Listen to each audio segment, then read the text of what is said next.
Hi, Skimbun. I'm in a bit of a holding pattern now as we await the final candidate slate on nomination day. No point making predictions based on hypotheticals when the real thing is out next Wednesday, if you know what I mean. So today I saw the announcement that Mr. Ng Chee Ming will be running in Jalan Kayu SMC. By the way, I did 2 videos on Jalan Kayu and on the matchup between PAP and the Red Dot United, so if you're interested, I'll have the link in the description for you. Anyways, that news got me thinking. I put myself in the shoes of a voter at a SMC, and I really struggled to find a good way to assess between a PAP incumbent versus the challengers. So I spent some time thinking, and in this video, I thought that I'll share 2 insights that may be useful for those of you who are actually making the decisions. By the way, a lot of what I will share will also apply to voting at GRCs, but it will definitely be a lot more relevant for SMC voters because you're looking literally at one-on-one contests as opposed to a group of 4 or 5 candidates where you have to consider the team mix and dynamics. My first insight was inspired by this speech by Senior Minister Lee Hsien Loong. So let's hear what he had to say about new opposition candidates. That when you vote for an MP, you are not just voting for the person. You are voting for the party which stands behind her or him. And in the PAP, we are putting forward a good team of people. They are individually, I think, good men and women. But at the same time, we are putting forward a slate whose purpose is to form the government in order to provide the best possible leadership for Singapore. You know, when I heard this, the very first thing that came to my mind was this moment from GE2011. Mr. Goh Chok Tong has said that Minister George Yeo is too important to lose.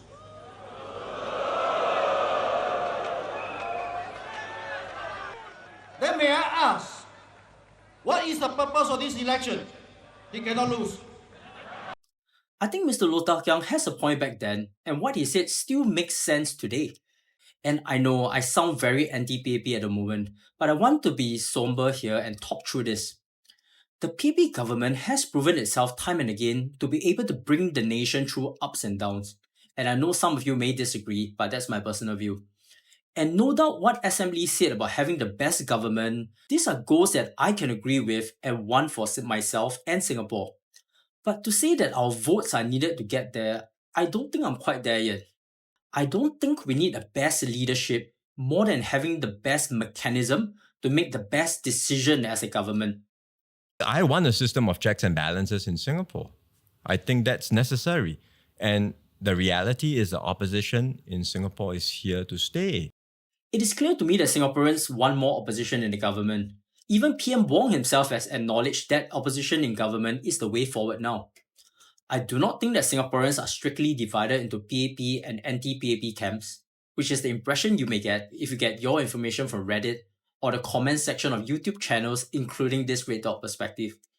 I really do think that there's a silent majority of Singaporeans that desire a PAP majority government checked by the opposition. But what does checked mean? Well, if you ask the Workers' Party, this is how they see it. I have made it clear, I believe, 2 member seminars ago from the party perspective, that 1/3 of the House should at least be in opposition hands. Of course, if you ask another person, they may tell you that they want 10% or 49% alternative representation in Parliament. The point is this: Singaporeans appear to want a slightly divided government to provide checks and balances. Therefore, the idea of voting for your candidates not as individuals, but for the party that stands behind him or her, this is not congruent with the reality of politics today. I only have a single vote. I cannot simultaneously want PAP and its alternatives to achieve my preference for a slightly divided government. Now, if I had 3 votes and I'm a WP supporter, I could cast 2 votes for PAP and 1 vote for WP, and I will have achieved my goal for party and country. But that's not how it works, right? Therefore, I have to look at a candidate's experiences, character, essentially their track record, to know their differentiation as an individual and make the best choice I can at the polls. Otherwise, like Mr. Loh Tak Yang said, what is the purpose of this election? Alright, let's talk about insight number 2, which could help with your voting decision at these SMCs. Take a look at these faces. What is the commonality across them? Still lost? Maybe these footages will help. Let's start with Mr. James Lim, who remembers this from GE2020. Dr. Lim, I read your manifesto.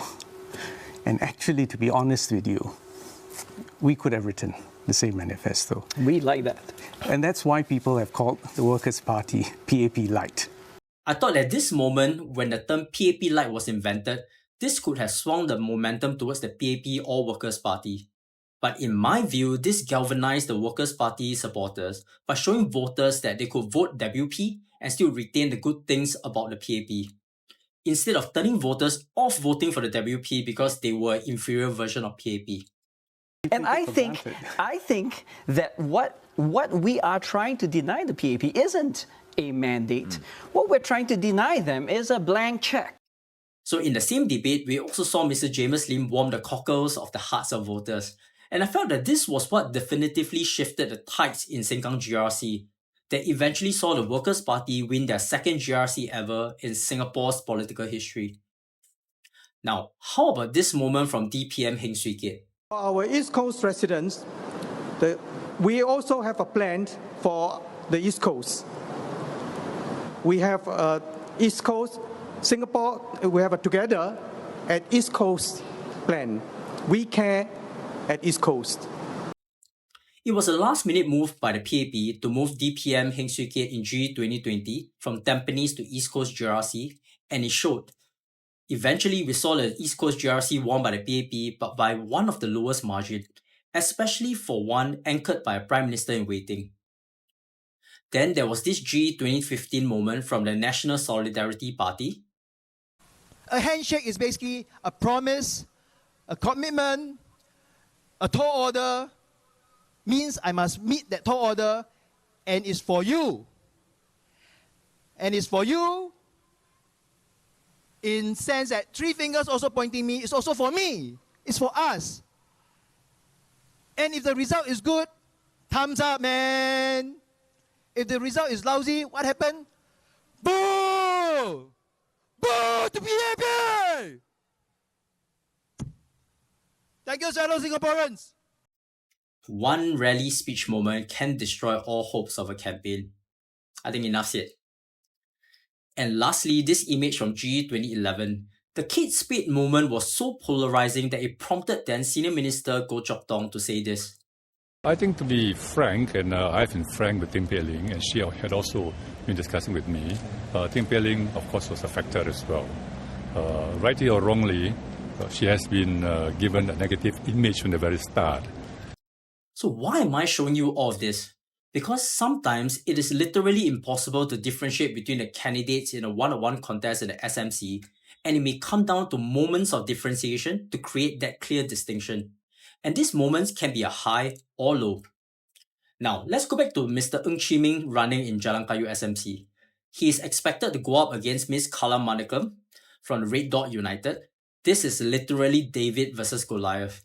Even with the Allianz income baggage from 2023, Mr. Ng is a formidable opponent. Ex-3-star general, ex-minister, his resume is packed. Now, could Ms. Kala differentiate herself in this contest to close the gap between PAP and RDU? Absolutely. She could play up the David versus Goliath story because she came from the military, not unlike Mr. Ng. She could play up the woman of the people card, highlighting that she understands the common citizen more than someone like Mr. Ng could. Personally, from what I read and heard about her, I like her style. But can she win? Realistically, I think it will be hard.